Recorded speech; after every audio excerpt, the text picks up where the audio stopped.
Currently, Illinois has zero, I'm going to say it again, zero regulations. 38 states have regulations. Illinois is an outlier. This is not something we want to be an outlier on.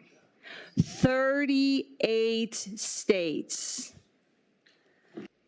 We've been instructed to oppose bills that have a fiscal impact on the State Board of Education, and we do not anticipate this bill to have a fiscal impact on us. Okay, I believe you're wrong on that. I'm going to move on. Dana, you mentioned you don't feel this is a burden on ISB. Yes, it is. Every year you're going to have, X number more schools registering that I assume you all have to review. You don't just take that application and set it aside. I'm assuming there's a review process. So I disagree that this is not a burden on ISB. That professional staff already exists at the State Board of Education to do that review process. It is not an additional levy on those staff. Well, I'm glad they have plenty of extra time available to add that burden of workload on themselves. I sit here and I look at the numbers of opponents. We've now surpassed 47,697 opponents. To me, that's a message. Do you see that as a message to you in this piece of legislation?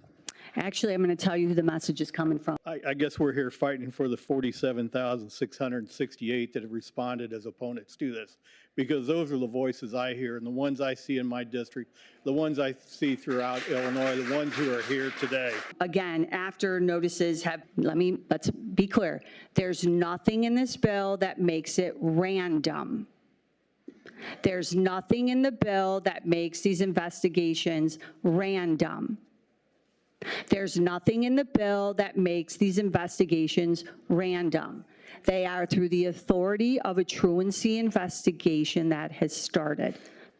He was still wearing his Spider-Man pajama bottoms. He had now been dead for 7 months. She was charged with concealing the death, failure to report the death of a child, and obstructing justice. So I guess my question to you is there anything in this bill that, if that had been current law, that could have potentially saved little Zion's life? I sure hope so, Representative. Thank you for sharing his story. Those are the voices that I'm here to talk about today. Sorry that you don't care about those voices, but I know I do, and I know Representative Johnson does too. The death of Zion Staples was horrific. I take seriously the words of Jesus in the New Testament that it would have been better for a millstone to have been put around that person's neck than for him to die.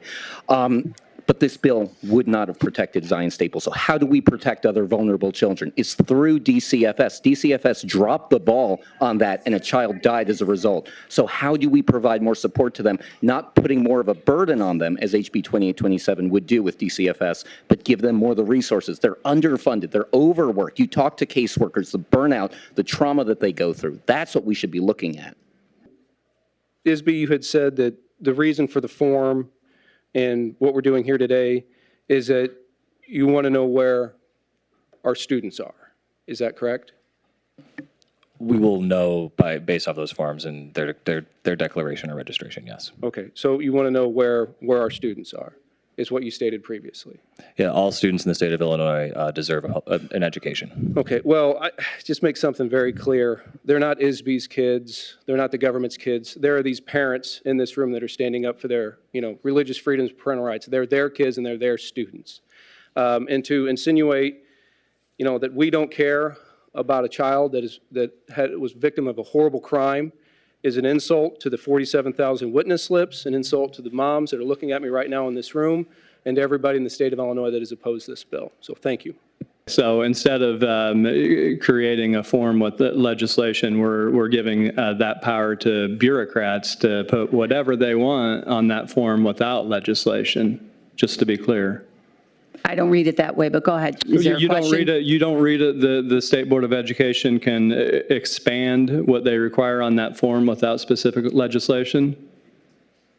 I believe that it provides ISB the need that they have to include required information that has been legislated either federally or statewide. Okay, but it's very clear that it's open-ended, that it's subject to rulemaking, and it can be specifically expanded without legislation. Go ahead. Yeah, we would not go above and beyond what's enumerated in there. Oh, thank you. That's very heartening from ISB. You've got an excellent track record of having the kids' best interests in mind. Thank you for saying that.